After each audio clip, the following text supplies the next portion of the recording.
Hi everyone, welcome back to the channel. Thanks for joining me, Only Run Very Noob, as I bring you mostly Guardian gameplay. In fact, I wanted to use this opportunity to announce some changes to my channel. I'd like to start by saying that I owe everything to the Guardian class. I qualified for my first Pro Tour with Guardian. I cashed my first Pro Tour with Guardian. I top 8'd my first Battle Hardened with Guardian. I went from a 1500 rated player up to a global front page 1840 rated player exclusively with Guardian. I attracted all of you guys to the channel with Guardian, and for that I couldn't be more thankful and appreciative towards the class, for you guys for watching. Everything I've ever accomplished in this game I accomplished with an assortment of 3 blocks, some disruption, and my trusty hammer. But it comes time to move on to other things. I love Guardian. It'll always be my favorite class in Flesh and Blood no matter what. But more so than loving Guardian, I love this game that we all enjoy playing. I love competing. I love learning. And most of all, I love progressing and seeing how far I can really take myself while playing this great game. So today, I have some mixed feelings in this announcement, but there's going to be some changes to the channel moving forward. I just want to let you guys know I'll always keep you up to date with the latest Guardian tech and news, but I'll no longer be exclusively a Guardian channel, nor will I exclusively be playing Guardian. I'll be playing new classes, hopefully a lot of them, and exploring new options. Hopefully with some help and guidance from you guys. I'll have a little thing, down in the comments, tell me what sort of decks you want to see me play, what sort of matchups you want to see me play from either side at this point. Used to just be Guardian matchups, but now, I'll try to bring you guys whatever you are looking to see. Again, I really hope this doesn't impact your guys' enjoyment of my content in a negative way. I'm really hoping that this will expand the scope of my channel and my content and sort of improve its reach that it might have. So with that, today I'm going to show you some gameplay that isn't Guardian. I wanted to start with a class that has a lot of similarities to Guardian, especially to Bravo.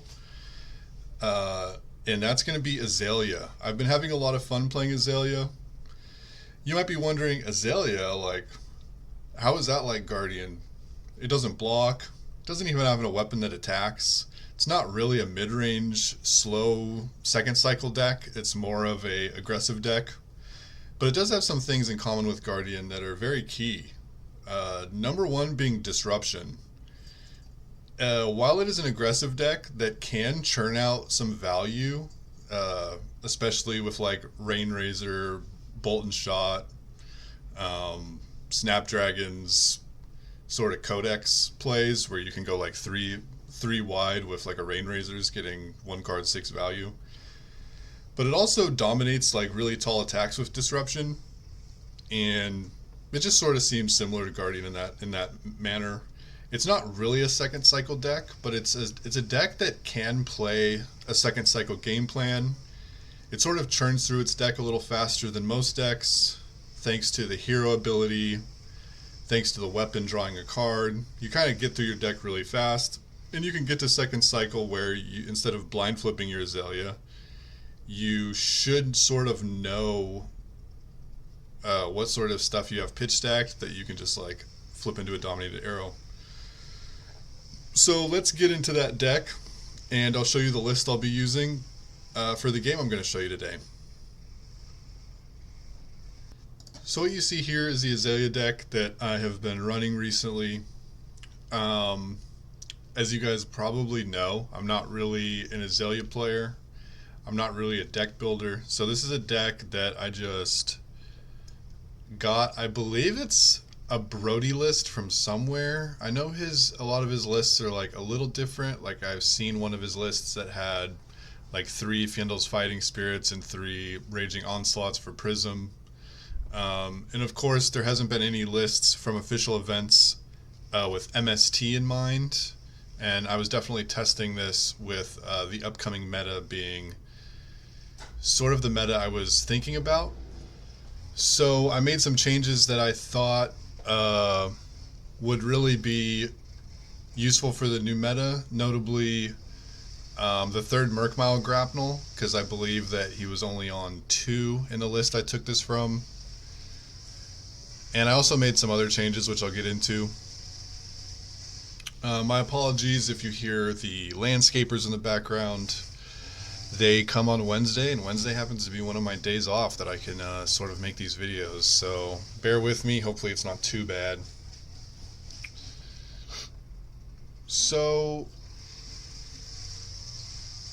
if you don't know too much about Azalea, the plan is actually fairly simple.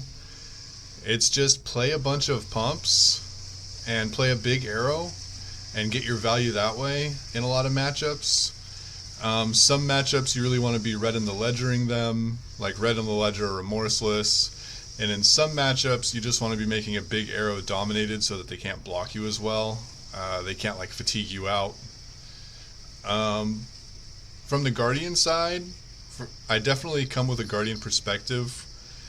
Fatigue was sort of always an option, but now that I actually have started playing Azalea a little bit, I think that the fatigue problem's way overblown. Like, you have some inherent fatigue protection, like just unblockable damage with Dominate, going really wide with like a Rain Razors, Snapdragons, Bullseye Bracers play, and making people have smaller hands that they can block with, thanks to Codex.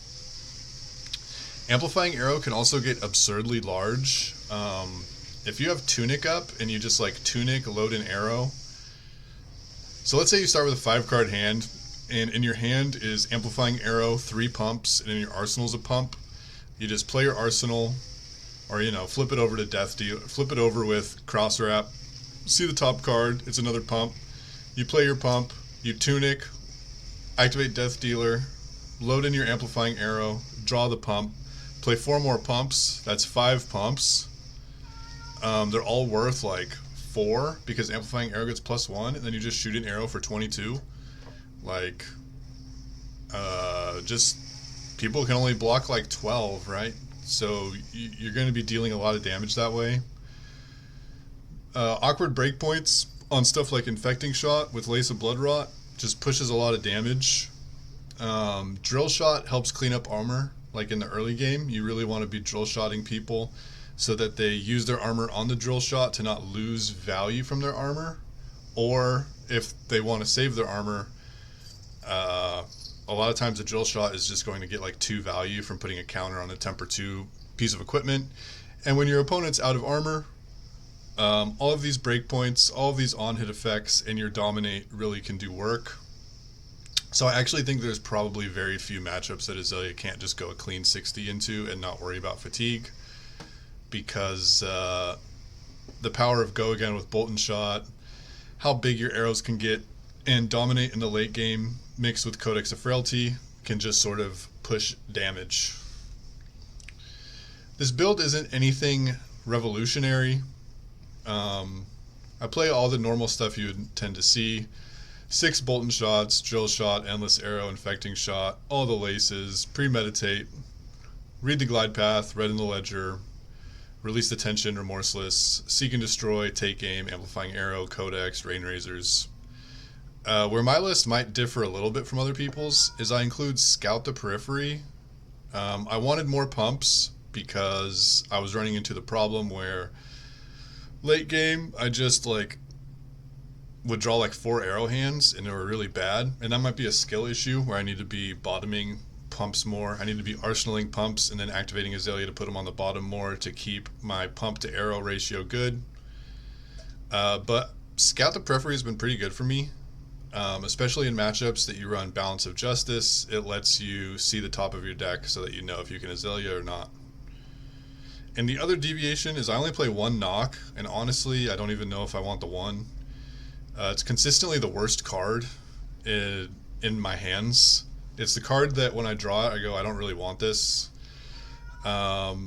I've been told by a lot of people it's super good, so maybe I need to start playing more of them and practicing with more of them. But honestly, 9 times out of 10 when I draw this card, I just wish it was something better.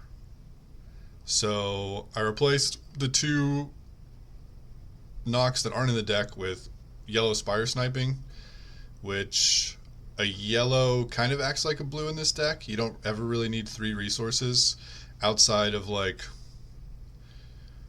wanting to activate Death Dealer, shoot a 1-cost arrow, give it go again with snaps, and play Codex into another 1-cost arrow, which costs 3. But it's pretty uncommon that you want to do that. The sideboard's pretty simple. I just have 3 Fatigue Shots, 3 Murkmile Grapnel, 3 Sleep Dart, 2 Codex of Bloodrot, and then some various equipment for other matchups. The Dreadbore is something I saw in a list. Again, I think I got the core list from Brody. Not 100% sure what I want Dreadbore for. Maybe if I know my opponent is on Fatigue Bravo, I want Dreadbore. If I play against a Riptide, I want Dreadbore. But not too sure where else I want it.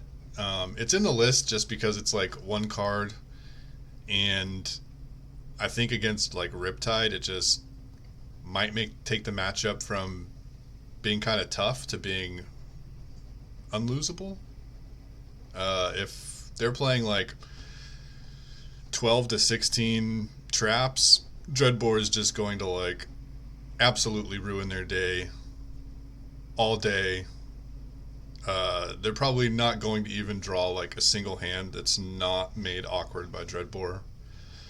Balance of Justice is great. I like it in all the matchups that you can turn it on. Skullbone Crosswrap's very good, and when I'm playing Balance, there's certainly moments that I miss Skullbone Crosswrap, but Balance of Justice is just so powerful. Against KO, it seems like basically just like a straight race where you need to disrupt them a little bit to slow them down. But just being able to like block 2 and then draw an extra pump and have like a 6-card hand to crash back with has been so insane for me with Balance of Justice. I know I talked about the Amplifying Arrow pump line before with Tunic Up, but with Balance of Justice, that just takes the arrow from 22 all the way to 26, and that's just like sort of an absurd number for an attack. Maybe 26 value off of a 6-card hand isn't like the craziest, but it's still like a lot of value, right?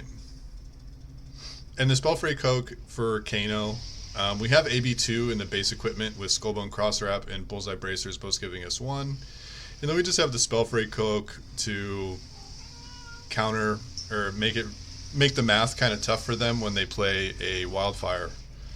Haven't played a lot of Kano, but I'm glad to be finally playing a deck that I believe has some game into it. Onto the sideboard arrows. Fatigue Shot against Guardians and against Brutes. Sleep Dart, I don't know, I just kind of threw it in. I'm not even sure if this card is that great. Against something like Leviah, it's obviously very good. And I play it into a few other matchups where I'd want to disrupt them more than deal damage. So my thought process behind the 1-drop arrows is when I side them in, I want to be siding out a 1-drop arrow because I want to keep all the 0-drop arrows that I can. I don't want to be like replacing like a drill shot with a 1-drop arrow, even if the matchup doesn't really require or doesn't really provide me a lot of armor to target with drill shot. It's really for the resource curve that you want the 0-drop arrows. So mainly when I side in a 1-drop arrow, I'm siding out something like Remorseless or Infecting Shot if they're not a deck that plays more than 1 action a turn or something like that. So like siding out Infecting Shot for Fatigue Shot against Guardian or something, or Red in the Ledger instead of Fatigue Shot over Red in the Ledger against Guardian or something is how I've been doing it. Murkmire is nice against Enigma. That's really the big one where you want Murkmire. They play a bunch of Ward, and Murkmire just says no to that. It's not really to like counter a huge board, although it can be used for that. It's just sort of like a headache for them. Even if it's only clearing like, even if it's only clearing like Ward 3 and not like some huge like Manifestations of Mirror Guy board with 3 Spectral Shield, you know, like blowing up some crazy board, even if it's just getting like +3 value from eating up Ward 3 and not getting its damage absorbed, that's like a free pump that you just played on the Murkmire Grapnel. It also being a 0-drop arrow is very good. Another thing is you don't really need to dominate it against Enigma, because even if you just like play 2 pumps on it, it's 10. And outside of Red Unmovable, Enigma's not really covering up 10 that well. Their big block from equipment comes from their boots, which is just Ward 3, so it doesn't even work against this. And yeah, Sleep Dart, Codex of Bloodrot as well, against Illusionist. It's not really for you to like pop off and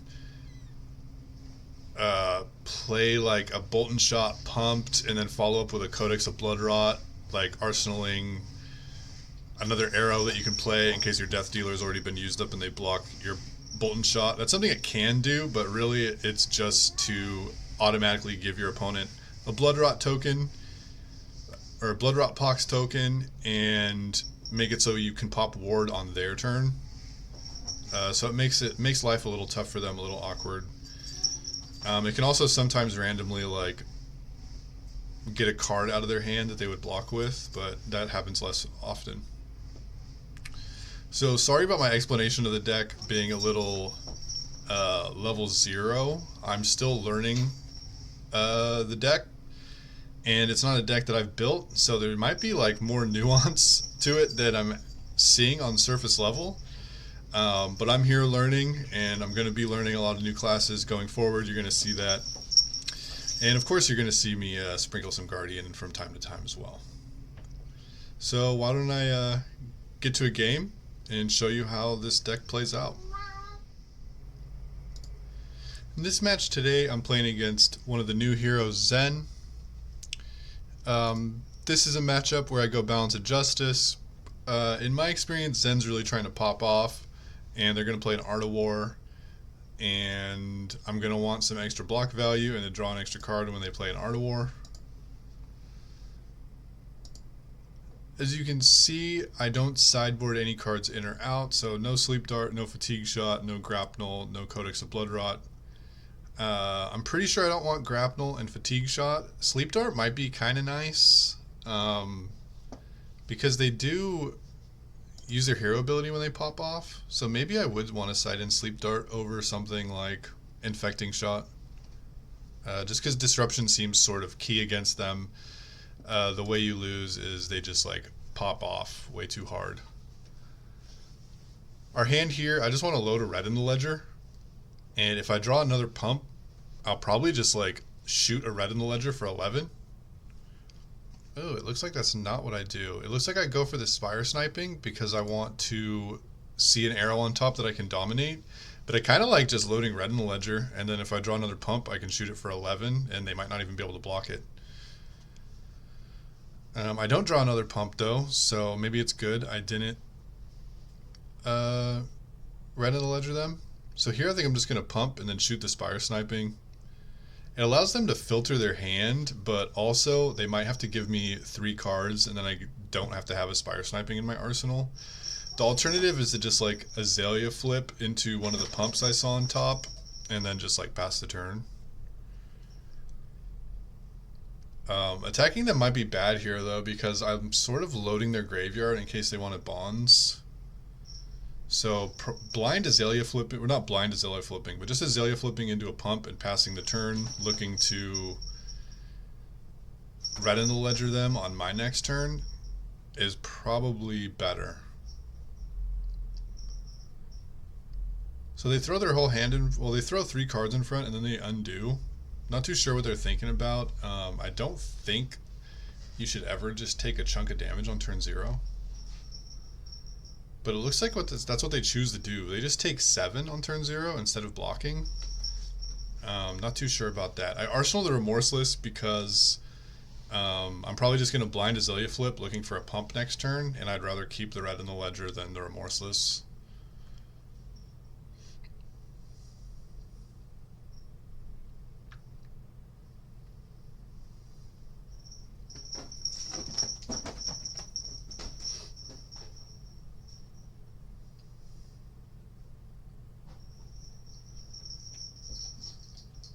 The Ancestral Harmony and miss, it looks like, and then they just transcend and use their hero ability to go look for 100 wins. Sort of interesting, so I'm just gonna like take 4 here. Because they took 7, I can sort of like just take damage and still be like at parity. I'm just gonna take 5. Not really looking to block at all here. I could block with the Infecting Shot, but I'm going to need the resource to like activate Death Dealer and shoot the red in the ledger. So just taking 13 here, not too bad. So we're going to read the glide path to see what the top card of our deck is. Hopefully making it a higher likelihood that we get a pump spell. But we see a red in the ledger on top. I think I just want to keep that top so I can Azalea into it. Yeah. And then play the Lace with Inertia, play the red in the ledger, pitching Infecting Shot, and then Arsenal red in the ledger.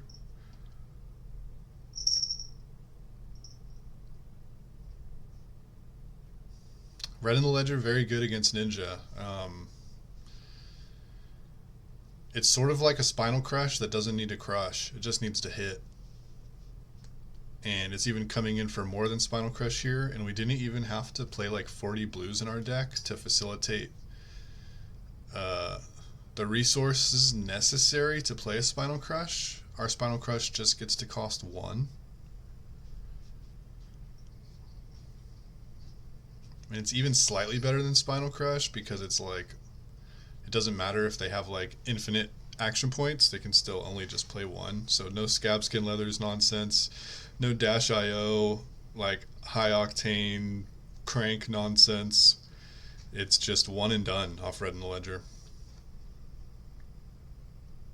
Sort of an insane card. Being a Guardian player, it's not something I've ever really been too worried about.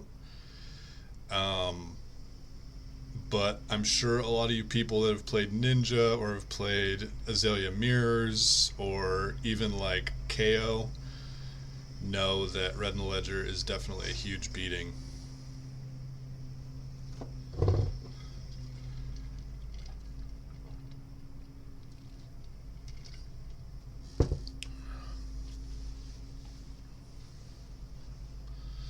They're sort of figuring out what to do on their turn. Not too sure.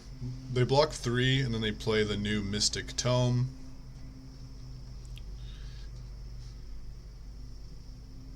But it's not going to do too much. We're going to get in for a bunch of damage here. 8. And then we're going to Arsenal a red in the ledger, getting ready for next turn. So this turn we could even block with our Amplifying Arrow if we wanted to, because we're going to have Tunic up, and then we just play 3 pumps, use Tunic to shoot red in the ledger. But one of the problems I've found with Azalea is sometimes you just don't draw an arrow. So blocking 3 isn't as valuable to me, I don't think, as making sure that we have an arrow next turn in our arsenal. So that if we draw 4 pumps, at least we can still do something.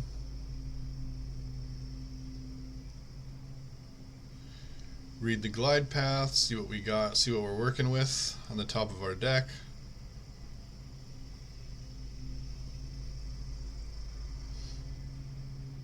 It's a Remorseless. I didn't think too long before putting it on bottom, but I think putting it on top would have been fine. Like, sure we want to draw pumps and not just like a bunch of arrows since we have an arrow in arsenal, but Remorseless is one of the arrows we kind of wouldn't mind hitting him with. It's just worth quite a bit.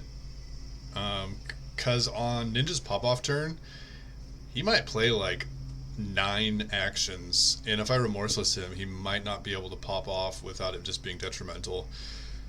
Because they place, like, if they pitch Inner Chi for their hero ability, that's like 2 actions, right? The one they banish in the Crouching Tiger.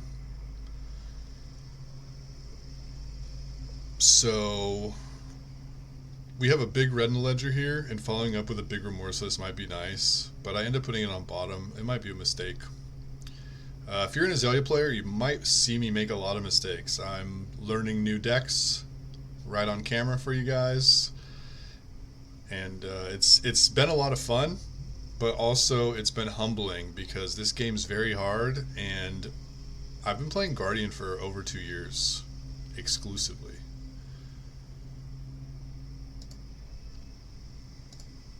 So this is sort of a weird no block. I'm sort of wondering what I'm thinking here. Maybe I want to just flip with Azalea and get a pump, play the other pumps, pitch Infecting Shot into Death Dealer, load Endless Arrow, shoot Endless Arrow, and then even if it's blocked out, I have like an extra card that I drew off Death Dealer to Arsenal. If the card I draw off Death Dealer is a pump, I can even pump the Endless Arrow further, making it harder to block and making it a lot easier to imagine that the Endless Arrow will hit, which will give me an arsenal in the future. Having an arsenal in this deck is very important. Maybe a little bit more important with Skullbone Crosswrap, because that gives you 2 looks. But having an arrow in arsenal sort of prevents you from having the problem I've run into with Azalea, where you just can't do anything on your turn because you just have like 4 pumps in hand, and you go, oh, I guess no arrows means no attack. So I blind flip with Azalea, draw a pump, do what I was talking about, pitch the Infecting Shot to load with Death Dealer and shoot an Endless for 13. Didn't draw a pump, so going to be arsenaling one of these cards, and if this hits, I'll even have 3 cards to choose from Arsenal because the Premeditate will create a Ponder token. So I'll have an Endless Arrow, a Drill Shot, and whenever I draw off the Ponder token to decide what to Arsenal.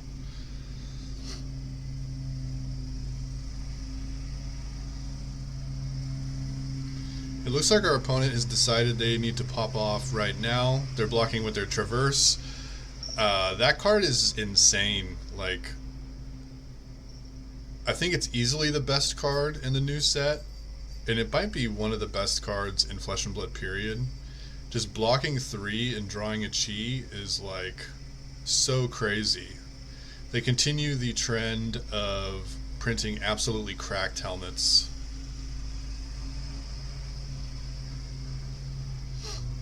Ooh, and it looks like I Snapdragon into Bullseye here. I'm just trying to deal as much damage as possible, because I see they want their entire hand. And it looks like they're giving me armor to stop this Drill Shot. And they might even give me their chest here. But they might... Okay, yeah, they're blocking with their chest. I was thinking maybe they need the 1 resource from the chest because they're going to transcend into like Art of War or something. I'm not too sure what card I should be arsenaling here. So my thought process is if I arsenal Endless Arrow, I could potentially block with my whole hand and then just like still shoot in an Endless Arrow. But if I arsenal to Read the Glide Path, that's a card I can actually play out of Arsenal. So I don't have to like blind Azalea flip the Endless Arrow if I get to keep a big hand. Plus it also gives me like an extra 3 block in my hand for their pop-off turn. But I'm at 22 and they're at 8. They're really at 6 because of Blood Rot. They have a Frailty. They don't have an Arsenal. So Frailty is only going to get like 1 value. Unlike Katsu, which has Kodachi, which Frailty gets 2 value from. The Tiger Stick attacks for 2, so you're only going to really get 1 value out of the Frailty if they don't have an Arsenal. I end up arsenaling the Endless Arrow and drawing a hand full of 3 blocks.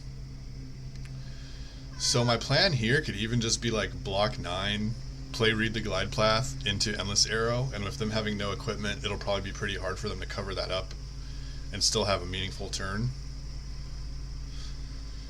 So here I'm just thinking about blocking 9 and sending 7 and just trying to use my life advantage to win the game. Maybe there's a more aggressive line I could take where I sort of like knock the death whistle for red in the ledger.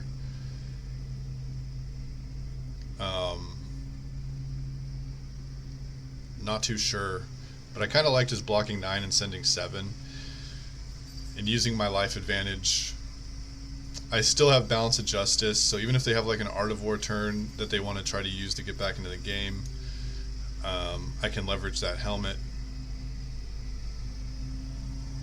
And they haven't played something like Aurora the Tiger or an Art of War or anything like that, so I'm not too worried about Tiger Swipe on hit, because they can get as many Tigers that attack for 0 as they want back. That's not an on hit I'm really trying to stop.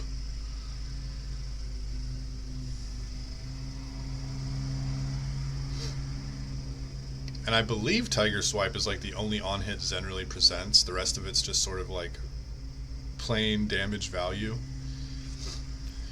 And right as I say that, they play Mauling Key, which is an on hit effect of 1 damage, although blocking the Mauling Key for 6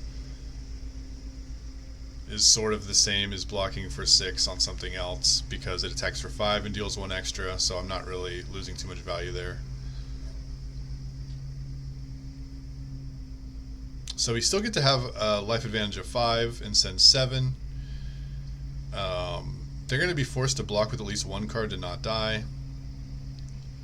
I bottomed my Lace of Frailty. Not too sure why I bottomed it. Maybe I was thinking I don't want to draw, like if he does block this Endless Arrow out, I want to like to draw at least 1 arrow, so anything that's not an arrow I'm going to put to the bottom.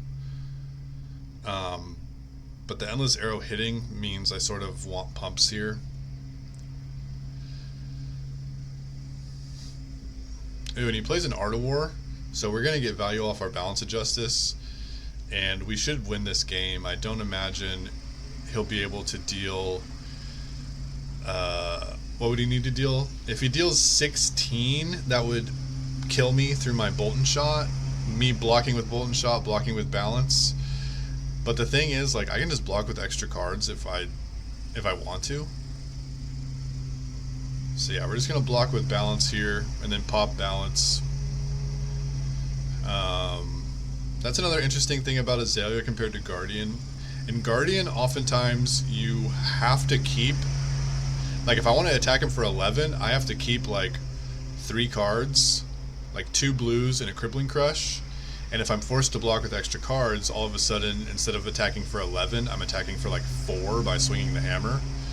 But with Azalea, it's like, oh, if I need to block 3, I can attack him for whatever it is here, 12, off 2 pumps, Rain Razors, and Endless Arrow. But if I have to block 2 more, that really only costs me 3 damage. It's not like it costs me the ability to play my entire attack.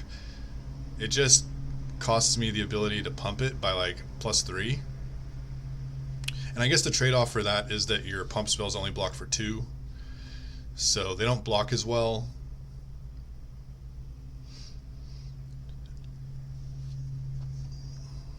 I'm not too sure how I saw the top of my deck here.